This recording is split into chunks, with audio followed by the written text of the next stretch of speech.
Hey guys, what's going on? Inception here, and welcome to another video.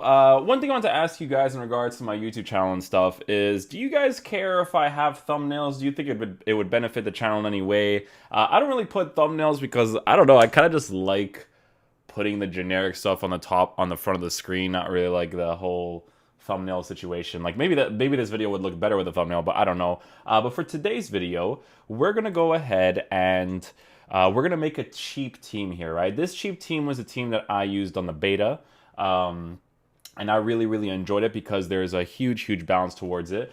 Some of these players were transferred, but it doesn't actually matter if they do get transferred or not, because generally speaking, they will still be very good cards to use, just because of the nationality, right? So what I'm going to do right here is I'm going to go on Footbin right here. And I'm going to show you guys a nice little starter squad you guys can make for FIFA 20 if you do end up getting the game. If you guys want to see me do different types of teams, if you want to try out different leagues like the Bundesliga and stuff, be sure to let me know in the comment section down below. But for today's video, we're going to be doing it for the League One and French hybrid, right? So, right off the bat, from the goalkeeper position, we got Areola. I think Areola as a starter goalkeeper will be very good. I do believe that he's probably going to be a non-rare as well. The ratings on the beta were not official, but I do believe he's going to be a non-rated or a non-rare goalkeeper as well, just because he didn't really do anything to warrant a rare gold card. So as a non-rare goalkeeper, I think he'll be a little bit cheaper. So that is probably one of the more generic goalkeepers you can get. I did try some of the other League One goalkeepers, and I didn't really like them until I got to the point of Areola. He was the only one that was like generically good, if that makes sense. A very cheap option that you guys can go with this year is, I guess it's Jaqui, that's his name. Very solid card. Really enjoyed using him. 77 pace, 76 defending, 77 physical. Obviously, if you slap a nice little anchor on his card or a shadow, because in my opinion, it's actually more about the manual defending, right, and being able to do those slide tackles and whatnot. So I'd probably give him a shadow over the physical, to be honest with you, because I felt like physical was more relevant. And again, the full release of the game could be completely different, but I felt like physical was more relevant when the player had to win the ball in the air for crosses and corners. But since those are more random in general, I think having the pace and the defending stats to be higher would be more important. So if you slap a shadow on that card, it'd be really good. Medium, high work rates. The three main stats that need to be good for defenders are there. Obviously, it'd be nice if he had the dribbling and the passing, but this is a cheap squad builder. Obviously, you improve as you progress forward. Next player who I think might actually get a downgrade. I don't think he's going to be a rare gold card next year. Potentially like an 81, 82.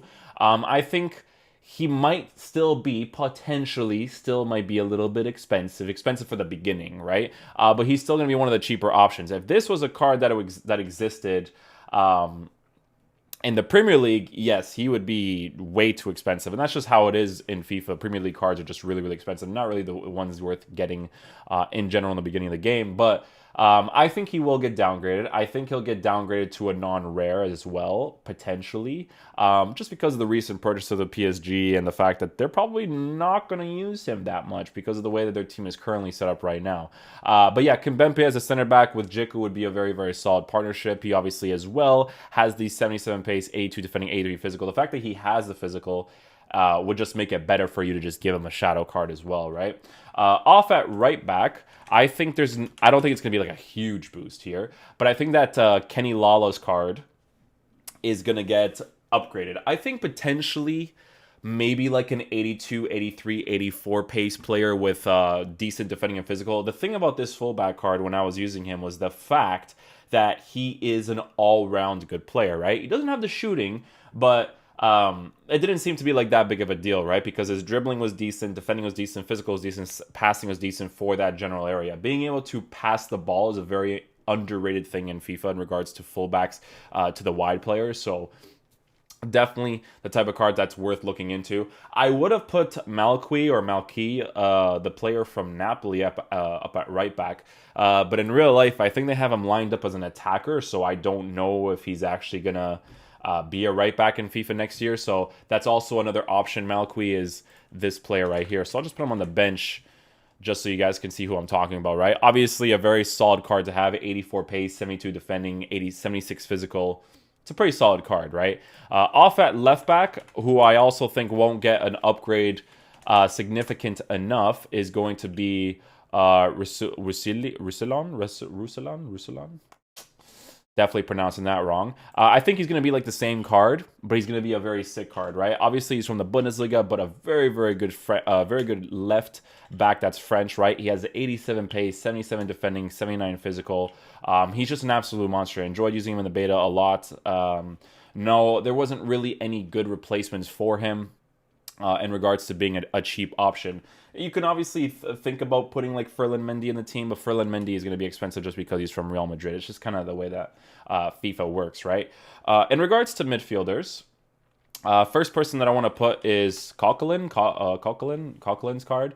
I enjoyed using him a lot because of the rotation policy, right? So for me, when it comes to playing FIFA, I need to have players in my team that whatever formation I rotate them in, they're still usable, right? That's a very, very important thing for myself. So with Calculon being in the team, being that medium-high work-rated player, for me personally, I'm always going to want to have that one person that has that medium-high work rates, that has that defensive quality to stay in the middle, and he just ends up being that type of guy, right? He's a very cheap option to have as well. Medium-high work rates is the most ideal to have for the CDM position, so I think that he would be a baller, right? Next up, this guy is a legend in my team, legend for good and bad reasons. Bad because he annoyed me, but I liked him at the same time. We always have those types of FIFA cards where they kind of they end up being like that, where it's like they have games where they're really good and they have games that they're really bad. But for Cabela's card, I really, really enjoyed using him in the beginning of last year's game, the year before that, because he has decent pace, he has dribbling in the beginning when you have a cheap team is really, really important for you to have as responsive as possible gameplay, right? So he's a pretty sick card. This is probably going to be the team that I make when the new FIFA drops, if I can make profit, and then I can just play with this and then play with my secondary squad, whatever that may be. But Cabela is really good as well because he can play as a midfielder, he can play as your central cam. Very, very solid option. I believe he's also 4-star, which is obviously incredible. It's the bare minimum requirements for attackers to be really good, right? Next up, we have Samson. Samson is a very, very good all-round player. As you could see with his non-rare gold card, he has 75 pace, 77 dribbling, 74 shooting, blah, blah, blah, blah, right? Basically, the super, super, super cheap version of Ruud Gullit. He's not really Ruud Gullit, but you guys get what I'm saying. He's a very, very good card to have in the beginning of the year. Again, had him last year. He performed really, really well for me for that time that he was there. He is also 4-star, so playing him in the midfield position will be very nice because of the fact that he's a really good all-around type of player. Another legend in my team that just always makes it in because he's just an absolute monster. Every single year I use him is Lieber. Lieber is also a very good card because, again, he has the bare minimum requirement of 4-star, so that he's as usable as possible considering the stats that he does have. If you look at his stats, even from this, it's brilliant for a beginner player. Left-footed player with a 4-star. He got decent finishing, decent composure, balance, agility. For a beginning player, he's absolutely incredible. Really enjoyed using him. Sometimes he can be annoying, but it's the same with like all the non-rares. They have their qualities, right? You have to kind of like build up your team as much as possible for you to enjoy them. Next up it's a tricky situation because the cheap option would be Dembele, right? Dembele, I used him in the beta, really enjoyed using him, thought he was a solid striker, regardless of the pace and whatnot that he had. I thought that when he got in front of the goal, he wasn't too bad, right? I think because he's at 75 this year, I think he'll be upgraded next year because he was one of the top players in the League One last season. So I think that he'll probably be upgraded to like potentially like a 78, 79.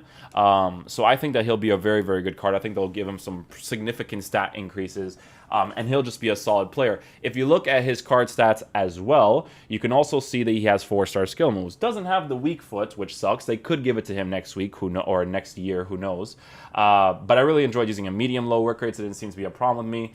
Blah, blah, blah, right? The thing about that striker position is that I don't know if Ben Yedder is going to be a cheap option in the future, right? I'm not really sure if he's going to be a cheap option in the future just because of it being Ben Yedder. He's got that 5-star weak foot, the 4-star skill moves, right? So I'm not really sure how cheap he's actually going to be because he was recently transferred to Monaco for, I believe, like 40 mil or something. So he will give you that League One link. He will give you that French link. And I think he'll be pretty solid, to be honest with you. I think most preferably I'd like to use him as a cam, so I'd probably rotate the team a little bit more to fit my liking. But he's a pretty solid player. We'll just have Ben Yedder for now, just for the sake of it. And off at left wing, we have that Team of the Season card that people didn't really use in FIFA 19 because it didn't really make any sense because of the mechanics of that game. Bamba is the guy that I have off at left wing, right? So I think Bamba will get increased as well. He might be increased to a 78, 79 potentially because he had a pretty solid year for Lille last year. So I think that he'll be pretty solid. Problem with Bamba is obviously the fact that he doesn't have skill moves or weak foot, but that could potentially be changed when the game does end up dropping next year. But this is pretty much it for the team. Now, the reason why this team is really good, right, is because of the rotation policy that you have with it. So Bamba is right-footed. So right-footed, this is how you could start off the team, right? It doesn't have to be like this. But as you guys know, dynamic tactics is a thing. So you can change a lot of things in the team and still have a lot of fun with it, right? So with this team right here, you could see, for me personally, this is what I would do with this team, right? Is with the 4-1-2-2, right? There's so much that you can adjust. Ben Yedder I would have up top. Bamba would be my cam just because Ben Yedder has the better finishing. He's got the weak foot, and that's just really nice to have because I know he has a 5-star weak foot for that left side or the right side because Lieber is left-footed with the 4-star weak foot, so shooting across goal is going to be very, very nice and whatnot, and sometimes even the finesse shot if you get the certain angle. But having the team set up like this, you can see it's still well balanced. The players are really good in their position. Everyone makes sense, except for maybe Cabela because he doesn't have defending and physical stats. But because defending is more manual-oriented nowadays, you still can potentially defend with him really well. So that's one way you can line up with this team in-game with the 4-1-2-2. You can also see that if you want to do a 4-2-3-1, you can as well, right? So up top at striker, you don't necessarily need to have someone with pace, in my opinion, but I think that you want to have Lieber on one side and Bamba on the other. You can see Bamba's a right-footed player. Having him on the right side might be the most preferable choice. Samson as the left center defensive mid because of the 4-star weak foot on the weak side is pretty nice to have, right? So you can still see that the team is still very well balanced for a beginner squad as well. And then there's also the 4-3-3 false 9, which, to be honest with you, is an underrated formation because this formation is really, really fun to use. Ben Yedder, again, off at center forward with that high work rate is just brilliant to have in this formation specifically, right? You can see Lieber off to the left with the left foot, Bamba off to the right with the right foot. Hopefully he is actually right-footed because in game he felt like he was. Okay, perfect. And you can see that the team is still really, really well balanced, right? So you can see Samson on the left or Cabela on the left, doesn't really matter, right? And it'll still be a very, very well balanced team, right? Again, when you make teams in the beginning of the year, you want to make teams that are really well balanced for you to be able to use whatever formation you want. So that's going to conclude this video for today, guys. Thank you guys so much for watching. That is the cheap option you can go with. Again, you don't have to necessarily go with Ben Yedder if he's too expensive. Dembele might be the cheaper option. So really, really up to you guys and what you guys decide to do. But that is my League One / French hybrid team. Hopefully you guys did enjoy. If you guys want to see me make any other team, be sure to let me know in the comment section down below. And I'll catch you guys for the next video. Peace out, dudes. Love you guys.